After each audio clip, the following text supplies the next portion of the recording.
Capítulo 9. Cómo pelear con tus seres queridos. Siempre que discutía con Shaden ocurrían cosas muy desagradables. Busqué el rincón menos asqueroso y me puse en cuclillas tratando de descifrar el porqué. Afuera se escuchaban ruidos sordos, pasos lejanos, risas majaderas. Me pregunté cuánto tiempo más estaría ahí. Iba a cumplir 72 horas de encierro, pero no me afligí. Por lo pronto tenía mucho que leer y reflexionar.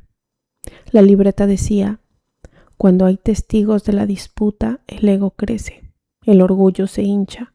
Lo que se persigue no es la solución de un problema determinado, sino demostrar ante los espectadores quién es más fuerte y dominante. La regla número 1 para pelear es: si el problema es entre tú y yo, lo arreglamos tú y yo. Y queda prohibido hacer partícipes a otros o discutir en presencia de otros. Detuve la lectura. Ese concepto era interesante. Por eso cuando llamé a Shaden por teléfono, estuvimos a punto de reconciliarnos. Y en cambio, en el hospital nos lastimamos a muerte. ¿Y tus padres?, pregunté. Ya se durmieron. Así que estamos solos. Su voz fue casi un susurro. Sí. Era mi esposa, la mujer de la que me enamoré hace algunos años, la misma muchacha melancólica, sensible, tierna. Al comprenderlo me sentí como un torpe que ha buscado la llave de cierta encrucijada teniéndola frente a su propia nariz. Continué la lectura. Estando a solas es mucho más fácil pedirse perdón mutuamente, sincerarse, verse a la cara y hablarse con el corazón. Dos personas que tuvieron la afinidad para unirse pueden allanar cualquier diferencia si están en intimidad. Muy cierto, el no haberlo estado complicó tanto la reciente riña. Se ha metido usted en serios problemas, dijo mi suegro. Mucho me temo que va a tener la oportunidad de conocer la cárcel. Tal vez a mí me encierren, pero usted se pudrirá en el infierno. El conflicto ya no era solo entre mi esposa y yo.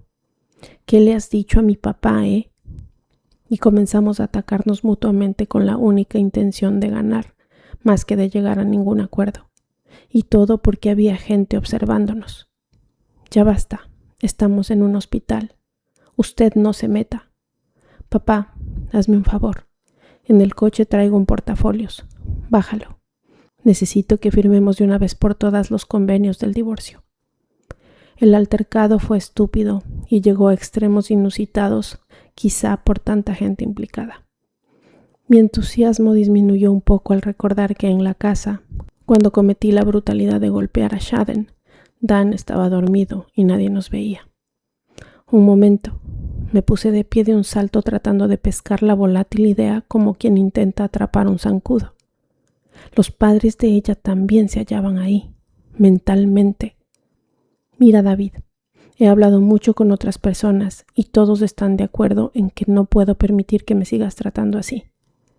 ¿Todos están de acuerdo? Vaya, y seguramente tu madre es la primera en estarlo. ¿Cuándo aprenderá esa señora a no meterse en lo que no le importa? Definitivamente la regla era contundente. Si el problema es entre tú y yo, lo arreglamos tú y yo y queda prohibido hacer partícipes a otros o discutir en presencia de otros. Volví a la libreta de Janet. Al saber que hay un fisgón escuchando detrás de la puerta, o inclusive que alguien, tal vez bien intencionado, nos preguntara al día siguiente cómo terminó la riña, no podremos quitarnos la máscara del orgullo. Un testigo físico o mental nos motivará, sin darnos cuenta, a tratar de mantener cierta imagen, y eso bloqueará la sencillez y la humildad indispensables para llegar a un acuerdo con quien realmente importa.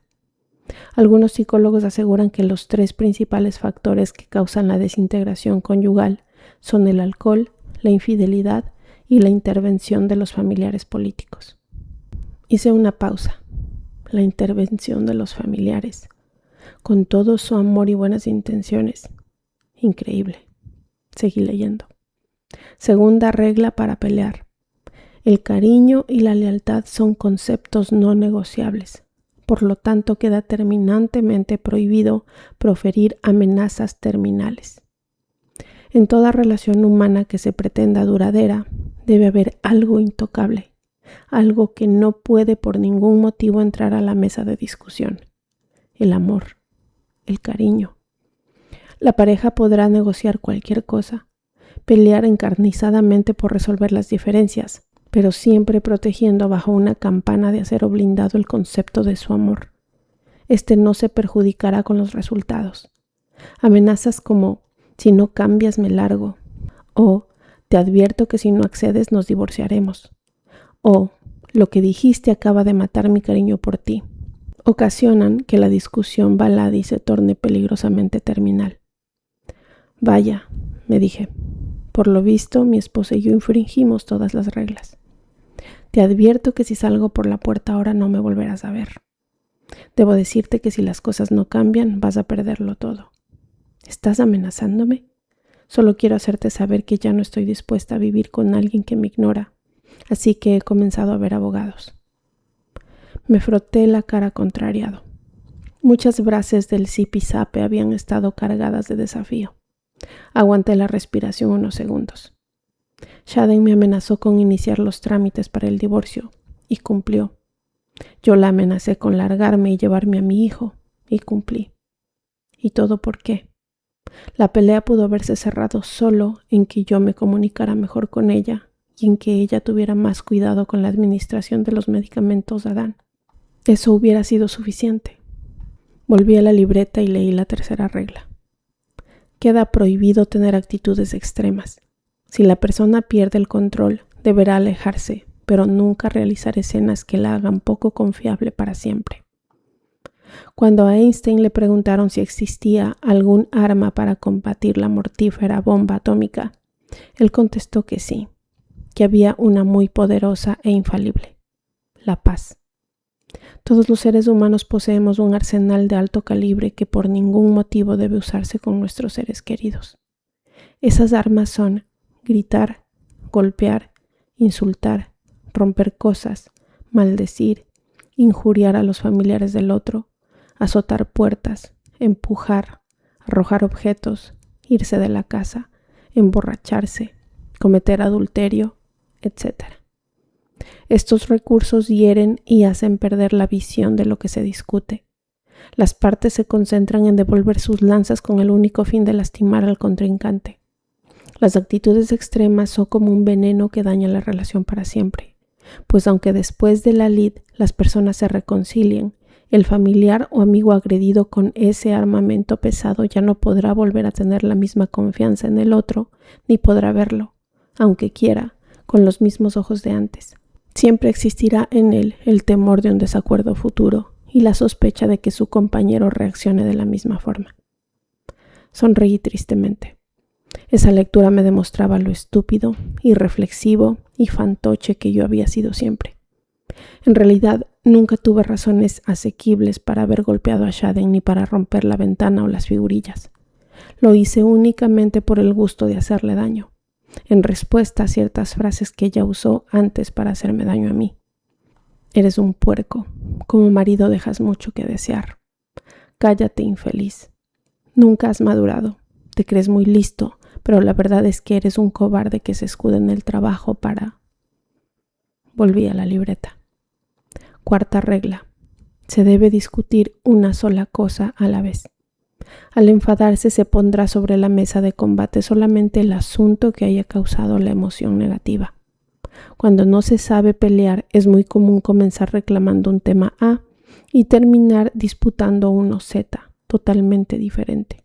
Después de haber pasado por 27 incisos, todos ellos sin relación, unos hirientes, otros incoherentes, otros extremadamente añejos, pero todos esgrimidos para lesionar al contrincante con 1000 pamenas y hacerlo sentir culpable de cuanto malo pasa entre ellos.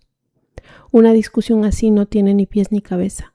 El asunto inicial se complica y se deforma al grado que la pareja se siente furiosa y el pleito no tiene solución. Me fascinó la forma de describirlo.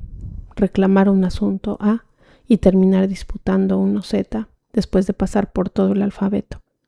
Eso exactamente nos ocurría siempre a Shaden y a mí. ¿Qué le has dicho a mi papá?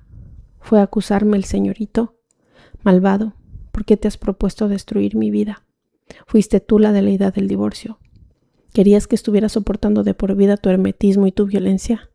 Además, eres muy bueno para exigir, pero ¿qué tal para ayudar?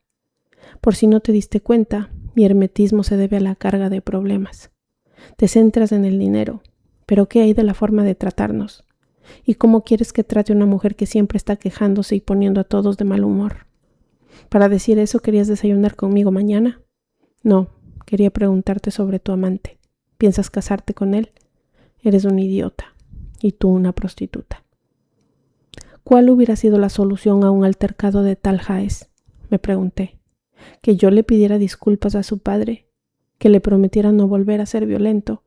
¿Que ella rescindiera los trámites del divorcio? ¿Que le ofreciera ayudarla más en la casa y ser menos hermético? ¿Que me comprometiera a darle un mejor trato? ¿Que ella conviniera en cambiar su costumbre de estar siempre malhumorada? ¿Que me confesara de una vez si tenía un amante o no? ¿Que se disculpara por decirme metalizado e idiota? ¿Que yo me desdijera de haberla llamado prostituta? ¿Cómo íbamos a matar ese monstruo de 1000 cabezas que creamos en 3 minutos? Quizás atinando cortarle su testa principal. ¿Pero cuál era? Imposible. El engendro moriría solo después de hacerlo explotar por completo. ¡Qué regla más importante!, murmuré para mí. Seguí leyendo. Al departir no deben traerse a colación asuntos que ya pasaron, que ya se discutieron y que no tienen ningún caso revivir. Hacer eso es como meter el dedo en heridas viejas. Para no caer en este error común, se plantea la quinta y última regla. Prohibido quedarse con cuentas pendientes. Si algo no es lo suficientemente grave para discutirse en el momento, deberá tolerarse para siempre. Hay mucha sabiduría en la actitud de algunos padres que no hacen pleitos terribles porque su hijo se peine o se viste un poco raro, o en la de esposas no fumadoras que permiten fumar a sus esposos, o en la del varón que deja trabajar a su cónyuge aunque prefiriese que se dedicara de lleno al hogar, o en la de las esposas que permiten a sus maridos invitar eventualmente amigos a cenar. Es sabiduría, porque disciernen que obligar a cambiar a sus seres queridos en esas actitudes, necesarias de alguna forma para ellos, ameritaría un altísimo grado de coerción. Por supuesto, no se trata de ser manso o subyugado. Si el asunto es grave, se debe hablar claro, pero si no lo es, basta con decirle al compañero lo que nos molesta y dejar bien establecido que por el amor que le tenemos, estamos dispuestos a tolerarlo. Esa es la mejor estrategia para que un familiar cambie, la que se basa en la premisa de que aunque no cambie lo seguiremos amando. Al percibir eso él, a su vez, tarde o temprano también deseará darnos gusto. Cerré la carpeta y me puse de pie. Era así de simple. Las actitudes de nuestros seres queridos deben colocarse en una balanza, poniendo de un lado las cosas buenas y del otro las malas. Si las buenas ganan en peso por un alto margen, podremos perfectamente tolerar las malas. Afuera las voces y los ruidos se habían apagado. Reinaba un silencio total, solo interrumpido por las infames goteras. Podían respirarse los aromas de frustración y soledad. Repentinamente escuché pasos lejanos que se acercaban.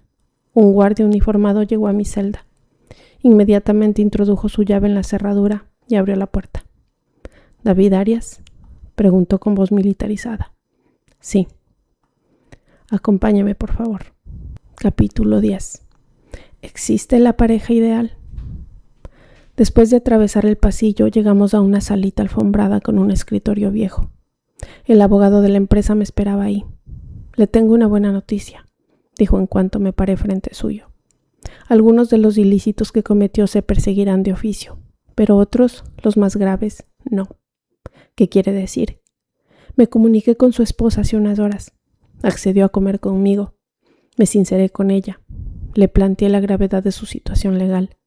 Pensé que no había nada que perder, y ya ve, su señora se mostró accesible. A todas luces pude percibir lo mucho que ha sufrido.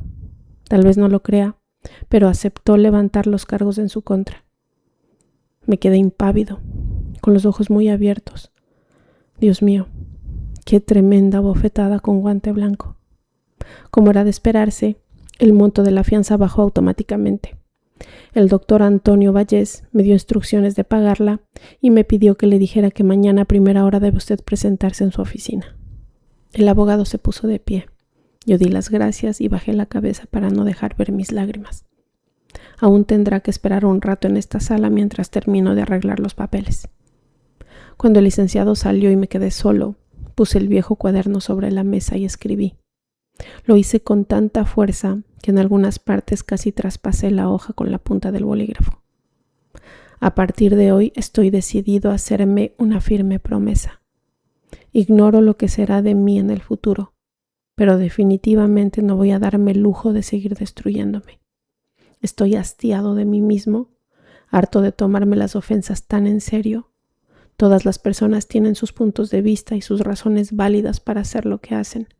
No debo molestarme si piensan diferente a mí. De ahora en adelante me prometo que si alguien me agrede no me defenderé. He aprendido que el que gana una pelea es el que se niega a pelear.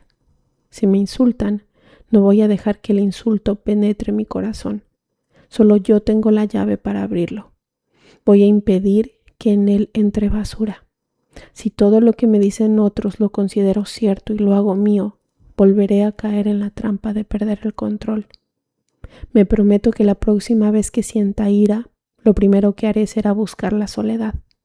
Ahí arreglaré mis desavenencias y me presentaré ante el mundo cuando me sienta en paz con él.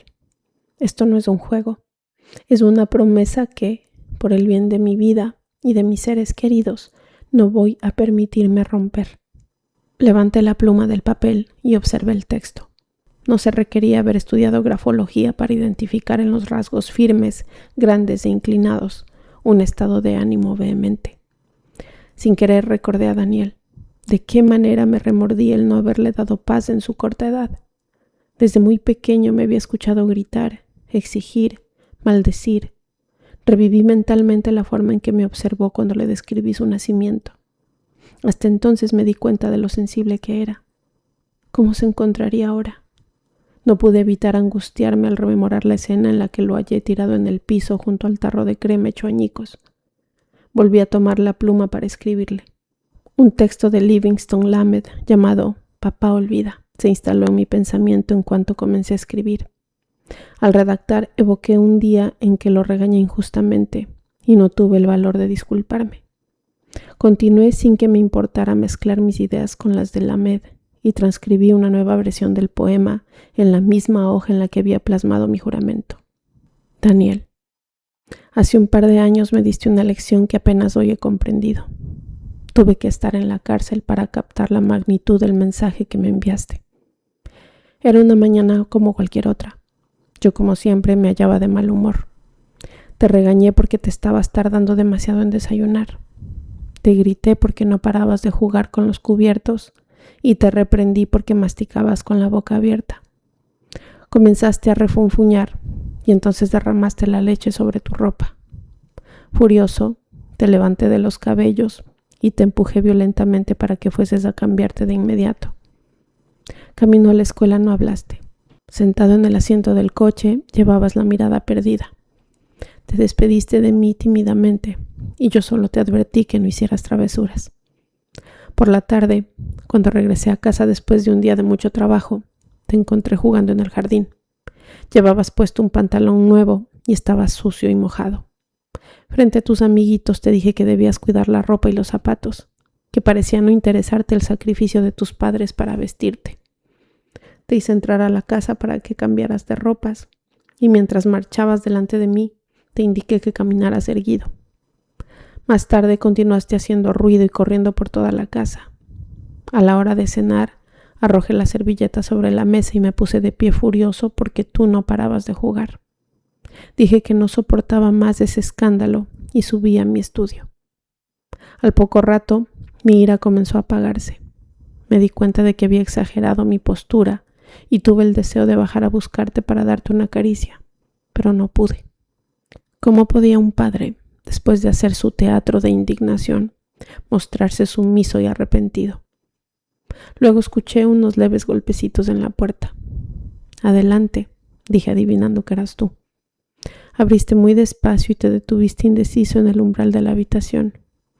Me volví con seriedad hacia ti. ¿Ya te vas a dormir? ¿Vienes a despedirte? No contestaste. Caminaste lentamente con tus pequeños pasitos y sin que me lo esperara, aceleraste tu andar para echarte en mis brazos cariñosamente. Te abracé y con un nudo en la garganta percibí la ligereza de tu delgado cuerpecito. Tus manitas rodearon fuertemente mi cuello y me diste un beso suave y dulce en la mejilla. Sentí que mi alma se quebrantaba. Hasta mañana, papito, me dijiste. Me quedé helado en mi silla. ¿Qué es lo que estaba haciendo? ¿Por qué me desesperaba tan fácilmente? Me había acostumbrado a tratarte como una persona adulta, a exigirte como si fueses igual a mí. Y ciertamente no eras igual. Tú tenías una calidad humana de la que yo carecía. Eras legítimo, puro, bueno y sobre todo sabías demostrar tu amor. ¿Por qué me costaba a mí tanto trabajo? ¿Por qué tenía el hábito de estar siempre enojado? ¿Qué es lo que me estaba ocurriendo? Yo también fui niño. ¿Cuándo fue que comencé a contaminarme? Después de un rato entré a tu habitación y encendí la luz con sigilo. Dormías profundamente. Tu hermoso rostro estaba ruborizado, tu boca entreabierta, tu frente húmeda, tu aspecto indefenso como el de un bebé. Me incliné para rozar con mis labios tus mejillas. Respiré tu aroma limpio y dulce. No pude contener la congoja y cerré los ojos. Una de mis lágrimas cayó en tu piel. No te inmutaste. Me puse de rodillas y te pedí perdón en silencio. Es tan difícil aprender a dominarse, a comprender la pureza de nuestros hijos. Somos los adultos quienes los hacemos temerosos, rencorosos, violentos. Te cubrí cuidadosamente con las cobijas y salí de la habitación. Ahora llevo 3 días encerrado, reflexionando en tantos errores cometidos. Si Dios me da otra oportunidad y te permite vivir, algún día, cuando leas esta carta, sabrás que tu padre no era perfecto. Pero sobre todo, ojalá te des cuenta que, pese a todos sus errores, te amaba más que a su vida misma. Cuando llegaron por mí y salí a la recepción del Ministerio Público, me encontré al abogado acompañando de Janet Sandri. Mi jefa me saludó sonriente y yo le extendí la mano avergonzado. ¿Qué les parece si vamos a cenar?, nos preguntó. ¿En estas fachas?, pregunté encogiéndome de hombros sin acabar de recuperar la seguridad. El abogado se disculpó. Yo tengo que retirarme, pero vayan ustedes. David lleva 3 días de dieta. Y soltó una risita que me hizo enrojecer. Seguí a Janet sin hablar hasta el estacionamiento. Mi jefa subió a su auto deportivo y liberó el seguro de mi portezuela con el botón eléctrico. Observé el teléfono celular colocado en su compartimento y al cabo de un rato, venciendo mi cortesía, le pedí permiso para hacer una llamada. Claro, respondió entregándome el aparato ella misma. Marqué el número del hospital. Tan pronto me atendieron, pregunté por la salud de Daniel Arias. ¿Quién habla?, contestó la señorita que atendió. Su papá. ¿Podría darme su nombre completo? Lo hice extrañado de tanto interrogatorio y solo entonces ella me confirmó lo que tanto temía. El niño seguía en estado de coma. No había reportado ninguna mejoría. Las pocas fuerzas que me quedaban se esfumaron. Solo se autoriza la permanencia de un familiar con el enfermo, agregó sin que yo se lo pidiera. Y su esposa dejó el recado de que, si usted hablaba, le dijéramos que no se molestara en venir, pues ella pasará aquí la noche. Muchas gracias. Colgué. ¿Ocurre algo malo?, preguntó Janet. Sí, pero no di más explicaciones y ella tampoco insistió. Casi al momento sonó el pequeño aparatito. Mi jefa lo tomó con la mano derecha mientras conducía el volante con la izquierda. Bueno, Karen. El corazón comenzó a latirme rápidamente. Ya, continuó Janet. Vamos a cenar al del huerto. Si quieres puedes llevarme el expediente allí. Si no, ténmelo listo mañana a primera hora. Cuando la gerente terminó de hablar con su secretaria, explicó. Vallés me pidió que le rindiera un informe detallado de tu historial técnico y personal. Quiere hablar contigo, pero antes debo hacerle llegar tu expediente para que lo estudie. Me va a despedir, ¿verdad? Lo ignoro, pero no hará nada que sea injusto. ¿Lo conoces bien? Sí, es mi padrino. Viví en su casa varios años. Aprendí a ver la vida como él la ve. Lo admiro mucho. Vaya, contesté. Si yo hubiese sabido eso hace unos días, habría armado un lío pregonando favoritismo en la elección del gerente. Pero ya no. Sinceramente creo que eres la mejor candidata. Tenerte a ti al frente es como tener a Vallés mismo. Me miró con agradecimiento. ¿Y Karen preparó los papeles de mi historial? Sí, tal vez los lleve al restaurante. El mesero se acercó con su libreta. Janet ordenó primero. Le agradecí mentalmente que no pidiera solo una ensaladita, como suelen hacerlo las damas esbeltas. Optó por un plato fuerte, y eso me permitió a mí ordenar otro más fuerte aún, sin desentonar. El joven recogió las cartas y se retiró. Por unos minutos permanecimos en silencio. Ella no se animaba a entablar conversación, pues desconocía si, dada mi evidente pesadumbre, yo prefería estar callado, y realmente lo hubiera preferido. Sin embargo, me sentía halagado y, por qué no decirlo, sanamente embelesado con mi compañera por su inesperada camaradería. Así que, haciendo un esfuerzo, le pregunté: ¿y tu esposo? ¿No le molesta que cene sola con un compañero de trabajo? No, me tiene mucha confianza. Él es pintor. Casi nunca sale. Hemos organizado nuestra vida de forma muy especial. Le agradecí la confidencia y automáticamente compartí. No sé por qué el amor conyugal resulta tan complejo. ¿Te parece? Sí, lograr un buen matrimonio son palabras mayores.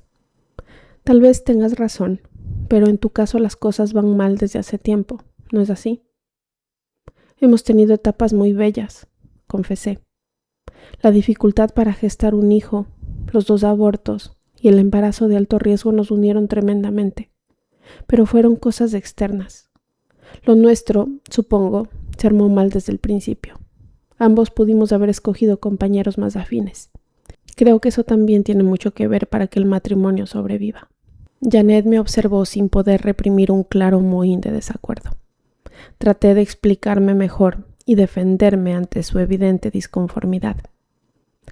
¿Qué haces cuando repentinamente te ves unido a alguien que no cumple con todas tus expectativas? Le pregunté. Alguien que no es tu princesa o tu príncipe soñado. ¿Qué haces cuando, en una palabra, te has equivocado al elegir y te sientes solo aunque estés acompañado? Negó con la cabeza y se inclinó hacia adelante para hablarme sin parpadear. Eso deben pensarlo los jóvenes que tienen oportunidad de escoger. Pero ya casado, si crees eso, David, estás frito. No, amigo, te voy a decir algo que seguramente te va a incomodar, pero trata de oírlo y entenderlo.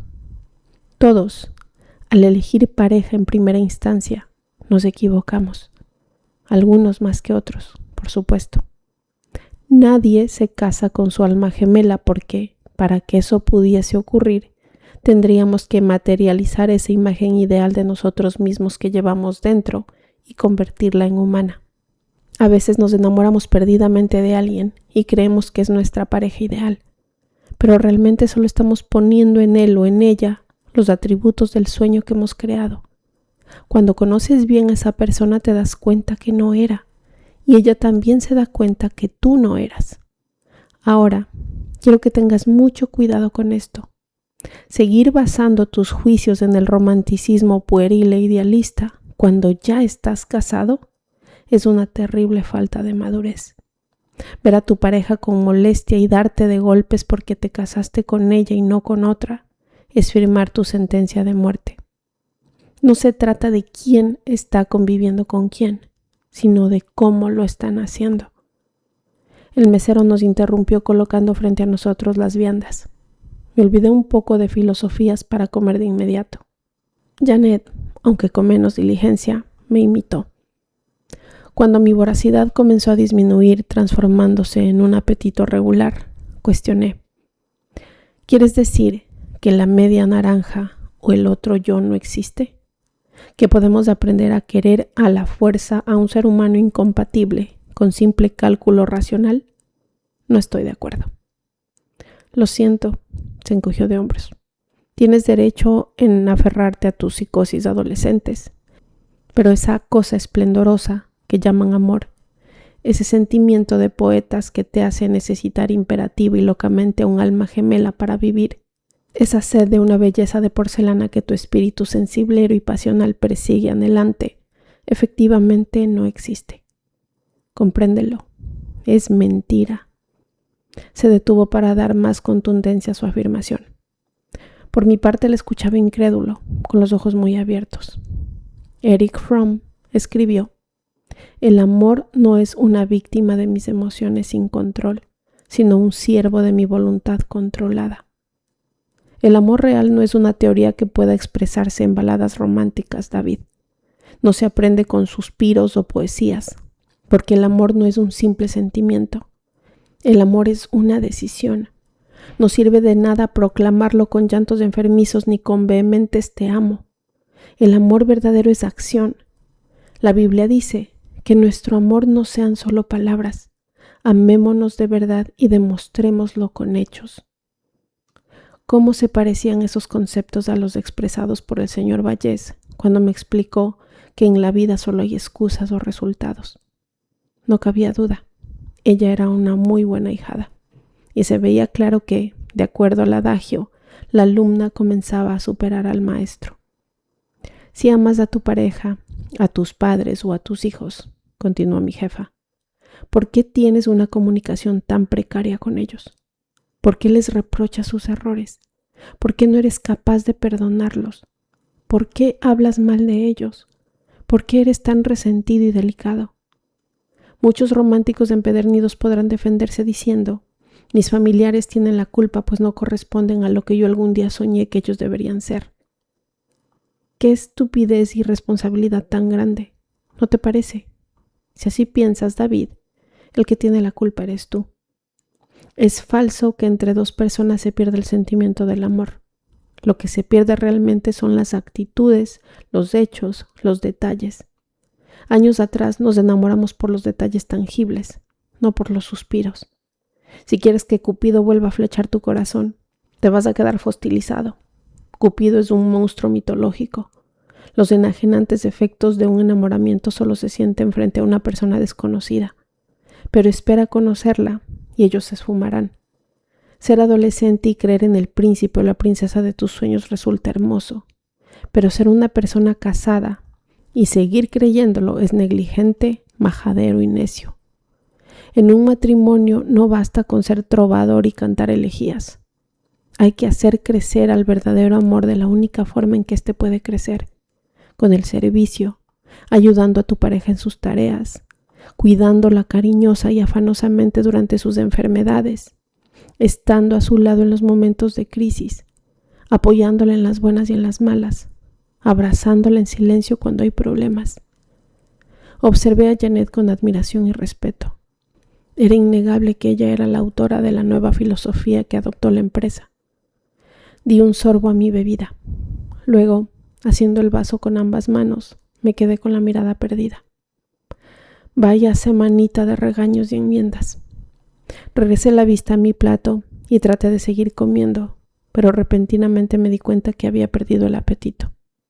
Jugueteé con unos chícharos y no volví a levantar la cara hasta que el mesero me preguntó si podía retirar el servicio. Le dije que sí. Mi jefa había terminado su guisado y me miraba con ternura. Eres un gran hombre, David, y tu esposa lo sabe. No te des por vencido. La presión era mucha y la soledad aplastante. Me contuve asintiendo y murmurando un gracias apenas audible. Hola, interrumpió nuestra intimidad la suave e intelectual voz de Karen. Automáticamente me puse de pie para saludarla. Janet se quedó en su lugar. Toma asiento. Le acerqué una silla temblando. ¿Quieres beber algo? No, muchas gracias. Si ya se iban, por mí no se detengan. Solo vine a dejar este expediente. Gracias, le dijo su jefa. ¿Y cómo salieron las cosas? La situación está bajo control. Un signo de interrogación se dibujó en el rostro de Karen. Mi esposa levantó los cargos, aclaré. Ah, ¿Y cómo sigue tu hijo? Mal. Cambió de tema. ¿Vas a pasar la noche en el hospital? No, iré mañana muy temprano. Voy a descansar al Hotel Imperial. Aún tengo mis cosas allí. De todos modos me van a cobrar el día. Muy bien, interrumpió Janet poniéndose de pie. ¿Nos vamos? Mientras Karen se fue por su lado deseándome toda clase de parabienes, Janet me llevó al hotel. En el trayecto la vi seria, tal vez preocupada por las últimas preguntas de Karen. Las mujeres tienen un sexto sentido, y quizá detecto en los ojos de su secretaria, o en los míos, algún chispazo de atracción. Te voy a dar un último consejo, David. Nunca más actúes impulsivamente. Ya ves lo que sucedió con el sacerdote en el hospital. Di un salto en mi asiento. ¿Cuál sacerdote? Al que le rompiste la nariz. Si previo a ese momento no enrojecí al reconocer alguna de mis tantas arbitrariedades, lo hice entonces. El calor de la sangre me quemó las mejillas. Yo vi a ese joven delgado en una fotografía con mi esposa. ¿Quién iba a suponer que era? De inmediato recordé. Usted sabe que en esta casa somos muy creyentes. Por varios días nos estará visitando un sacerdote para hablar con Dan hasta que vaya asimilando el divorcio de sus padres sin traumatismos. Él era el hombre que, a su manera, había estado tratando de ayudar a Dan. Quise hablar, pedir disculpas, regresar el tiempo y cambiarle mi tabique nasal por el suyo. Otra vez me sentí un guiñapo. Ánimo, David, todo va a salir bien. Asentí sin decir más. Su muy obvia actitud me desconcertaba y me avergonzaba. Solo le faltó decirme, no vayas a acostarte con Karen.